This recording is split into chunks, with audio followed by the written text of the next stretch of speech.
Hello, everyone, and welcome back to my channel. I'd love it if you could leave a comment letting me know where you're listening from around the world. Also, don't forget to like and subscribe if you're enjoying this video. Story 1. I never used to check under my bed. That was something little kids did, right? Something parents reassured them about with half-hearted smiles and bedtime kisses. There's nothing under there, they'd say, flipping on the night light, tucking into blankets. I was 20 years old, too old for monsters. But after that night, I checked every single time. It was a Friday, and I had the house to myself. My parents had left for the weekend, their car rumbling out of the driveway just as the sun was setting. I wasn't scared. I'd been alone plenty of times before. We lived in a quiet neighborhood, a sleepy little cul-de-sac where nothing ever happened. The most excitement we'd had all year was when Mrs. Talbot's cat went missing for 2 days. Max, my German shepherd, lay sprawled across the hallway floor, his tail occasionally thumping as he dozed. If he wasn't worried, why should I be? By midnight, the house was still. The kind of stillness that seeps into your bones, makes you hyper-aware of every little noise. The hum of the refrigerator, the distant ticking of the old wall clock in the living room, the faint whoosh of cars passing on the main road a few blocks away. I lay in bed, scrolling mindlessly through my phone, eyes drooping with exhaustion. That's when I heard it, a soft creak, right beneath me. I froze. The old wooden floors of my room sometimes groaned when the temperature changed, expanding, contracting. It happened especially in winter, but tonight wasn't cold. I turned on my phone's flashlight and aimed it at the floor. Nothing. Still, my stomach felt tight, my pulse a little too fast. I told myself I was being stupid, overthinking. Then I felt it, a shift, not the floor creaking this time, something moving under me. I stopped breathing. Every hair on my body stood on end.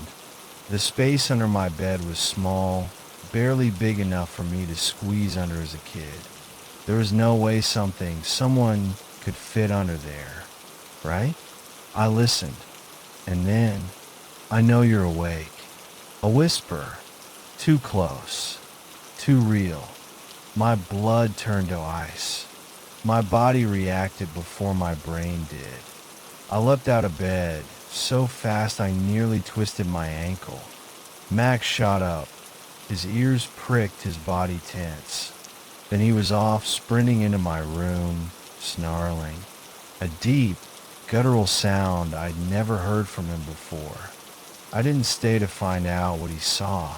My legs carried me forward before I could think. I grabbed the door handle, yanked it open, and ran. Through the hallway, down the stairs, to the front door. My fingers fumbled with the lock, and then I was outside, barefoot. The pavement was cold, but I didn't care. I was safe, or so I thought. The police came fast, quicker than I expected. Maybe it was the panic in my voice when I called. Maybe it was the fact that I had told them there was someone inside my house. They searched my room first. They found him, a man, wedged under my bed, curled up in the darkness like some grotesque spider.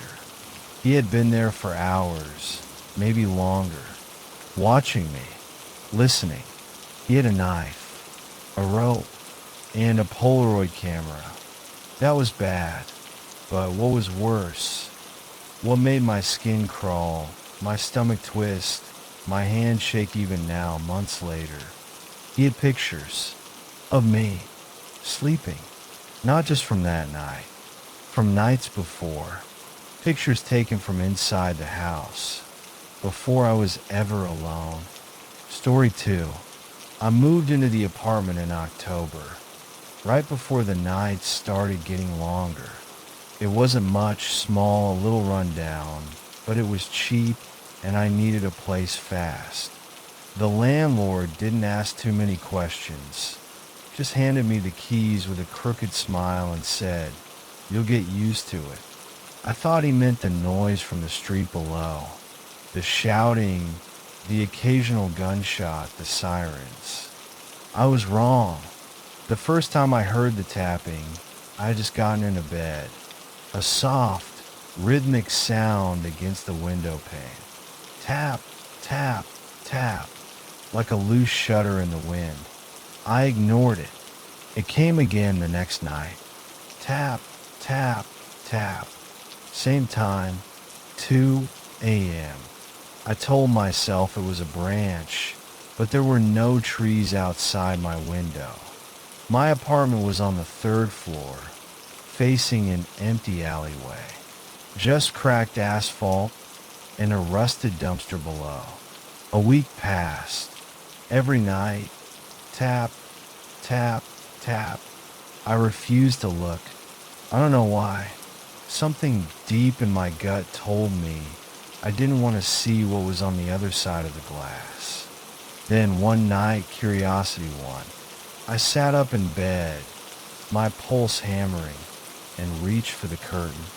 Just a peek, just enough to prove to myself that it was nothing. I took a breath and pulled it back an inch. She was there, a woman, standing outside my third floor window. Her body didn't move, but her hair swayed, like something unseen was stirring it. Her face was pale, almost too pale, like all the color had been drained from her skin. But the worst part was her mouth. She was smiling, not a friendly smile, not even a threatening one, just wrong, stretched too wide, too forced, like someone had pulled her lips apart and told her to hold it there. I couldn't scream. I couldn't breathe. I just fell backward onto my bed, my heart pounding against my ribs. I squeezed my eyes shut, whispering to myself, "It's not real. It's not real." When I finally worked up the courage to look again, she was gone. The next morning, I told my landlord. I expected him to laugh it off, maybe call me crazy. Instead, he sighed and rubbed his temple. "You saw her, huh?" A cold weight settled in my stomach. "She's real?" I asked, my voice barely above a whisper. "She used to live here, a long time ago," he said, lighting a cigarette with a shaky hand. "Mary, Crazy Mary, they called her. She had problems." I swallowed hard. "What happened to her?" He looked at me for a long moment, then exhaled smoke through his nose. "She jumped." I felt the world tilt. "From my window." He didn't answer, but he didn't have to. I slept in the living room after that. Dragged my mattress out there, far away from the window. But the tapping didn't stop. If anything, it got closer. One night, I heard it not on the glass, but on my bedroom door.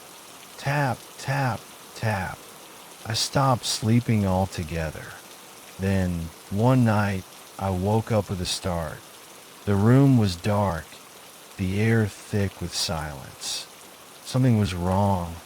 I turned my head, slow as a corpse, and there she was, standing in the corner of my living room, her pale face half hidden in the shadows. Her eyes locked on me, and that awful, awful smile. I wanted to move. I wanted to run, to scream, to do anything, but my body refused to listen. She tilted her head. My breath hitched. My skin turned ice cold. Her lips parted slightly, and in the quiet of my apartment, I heard something that will haunt me for the rest of my life. She giggled, a dry, rasping sound like wind through dead leaves. And then she was gone. I left the apartment the next morning, packed a single bag, and never went back. I didn't care about the deposit, didn't care about breaking the lease. I just left. But sometimes, late at night, when the world is quiet, I still hear it. Tap, tap, tap. And I know she's still watching. Story 3. It started with a storm, a bad one. The kind that makes the power flicker and turns trees into black, swaying skeletons against the sky. I was alone in my house, trying to finish up some work. Rain lashed at the windows, and thunder rattled the glass like an impatient visitor. Every few seconds, lightning flashed, bleaching the world white before plunging it back into darkness. Then my phone rang. A blocked number. I hesitated before answering. Hello. At first, only static. A long, distant crackling, like someone was speaking through a bad connection. Then a voice. Low, raspy, strained. Don't let him in. I frowned. What? More static. Then, clearer this time. Don't let him in. I pulled the phone from my ear and stared at the screen. The call ended. A prank, I thought. Some sick joke. I shook my head and went back to my laptop, ignoring the way my hands trembled on the keyboard. Then a knock at the door. It was sharp, too sharp, the kind of knock that makes your stomach drop before your brain even catches up. I turned my head slowly, pulse hammering in my throat. Another knock, louder this time. I rose to my feet, moving carefully, as if whatever was outside could hear me. The house was suddenly too quiet, the kind of silence that presses against your skin. I reached the door. My fingers hovered over the peephole. I didn't want to look, but I did. A man stood there, soaked to the bone, hoodie pulled up, his face tilted downward. His hands were clenched into tight fists. He didn't shiver, didn't move, just stood too still, like he was waiting for something. Knock, knock, knock. Hey man, he called, voice muffled through the wood. My car broke down. Can I use your phone? Something about the way he said it made my skin crawl. There was no desperation in his tone, no frustration, just calmness, like he already knew my answer. I stepped back, slow and careful. My phone rang again. Blocked number. I nearly dropped it. My fingers fumbled against the screen as I answered. My breath came too fast. Before I could speak, the voice returned. Do not open the door. He's not stranded. He's there for you. I slammed the call off and turned back to the peephole, but he was gone. I don't know how long I stood there, barely breathing, heart thudding in my ears. Long enough for the storm to swallow the last of the knocks. Long enough to start feeling stupid. I checked the locks, double and triple checked them, then sat on the couch, still clutching my phone. I told myself it was just some guy, that the call had been a coincidence, but my body knew better. It felt like something had walked over my grave. The rest of the night crawled by. I dozed off at some point, jerking awake every time the wind howled too loud or the house creaked the wrong way. But nothing happened. Nothing at all. Morning finally came, gray and lifeless after the storm. I forced myself to check the security camera footage. Maybe I just needed to see that it had been a regular guy, some unlucky stranger. But at 2:37 a.m., my stomach turned to ice. He was still there. He had never left. For nearly 2 hours, he stood at my door, not moving, not knocking, just standing there, his head tilted slightly like he was listening to something inside.